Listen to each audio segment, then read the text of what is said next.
Hiya 6, here's chapter 15 of Stormbreaker. 11 o'clock. Alex burst out of the house and stopped in the open air, taking stock of his surroundings.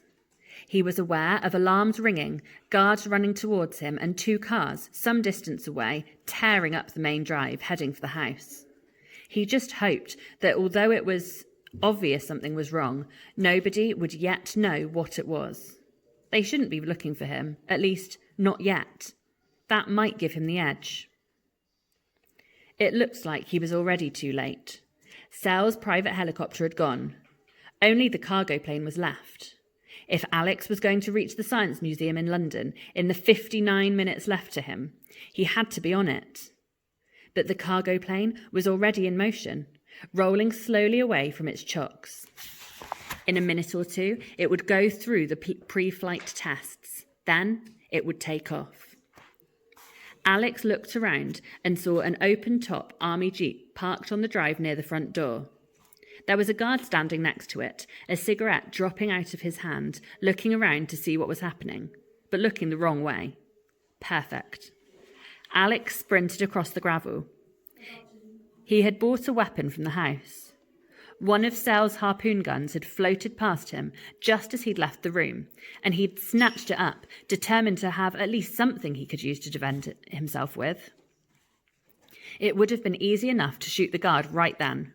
A harpoon in his back and the jeep would be his. But Alex knew he couldn't do it. Whatever Alan Blunt and MI6 wanted to turn him into, he wasn't ready to shoot in cold blood. Not for his country, not even to save his own life.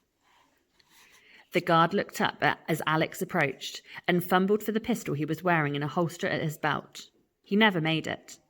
Alex used the handle of the harpoon gun, swinging it round and up to hit him hard under the chin. The guard crumpled, the pistol falling out of his hand. Alex grabbed it and leapt into the jeep, grateful to see the keys were in the ignition. He turned them and heard the engine start up. He knew how to drive. That was something else Ian Ryder had made sure he'd learned, as soon as his legs were long enough to reach the pedals. The other cars were closing in on him. They must have seen him attack the guard. The plane had wheeled round and was already taxiing up to the start of the runway. He wasn't going to reach it in time. Maybe it was the danger closing in from all sides that had sharpened his senses. Maybe it was his close escape from so many dangers before.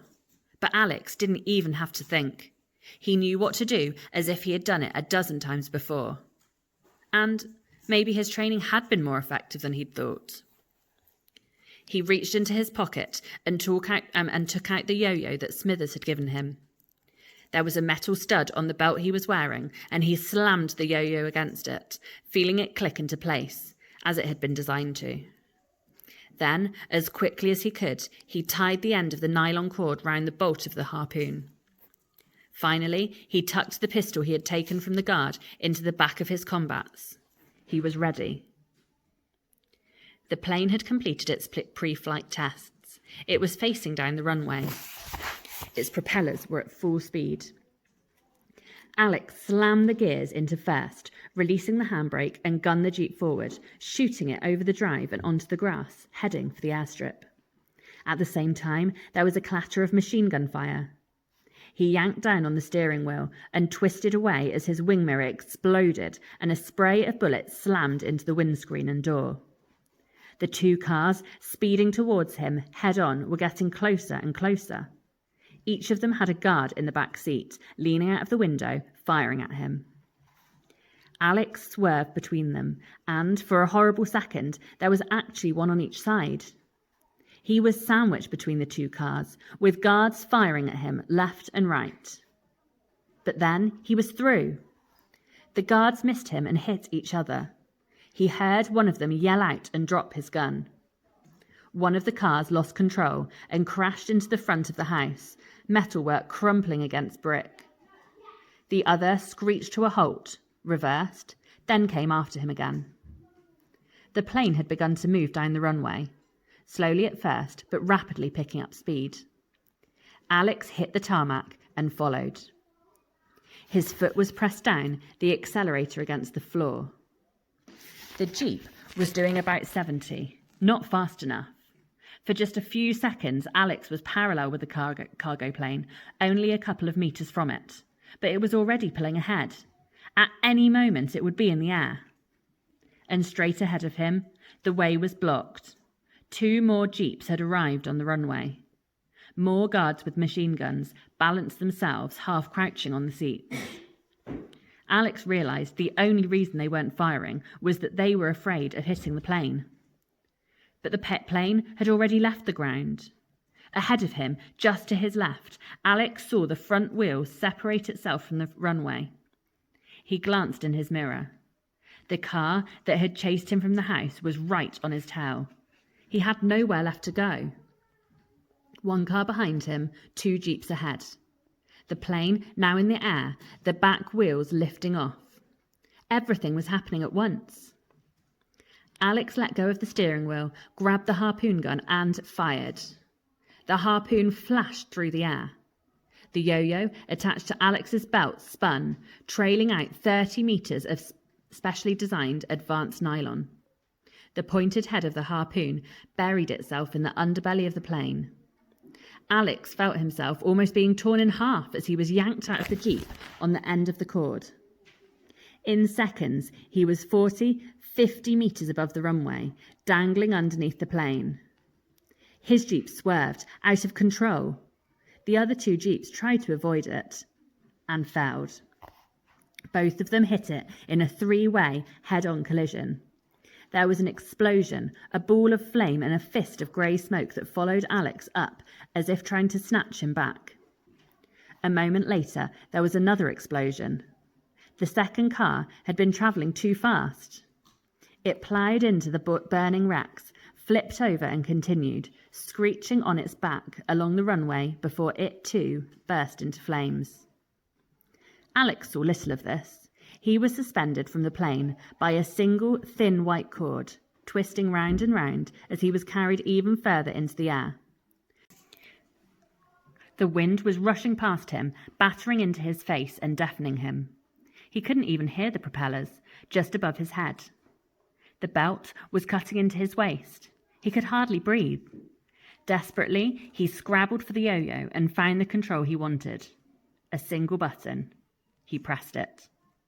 The tiny, powerful motor inside the yo-yo began to turn. The yo-yo rotated on his belt, pulling in the cord. Very slowly, a centimetre at a time, Alex was drawn up towards the plane.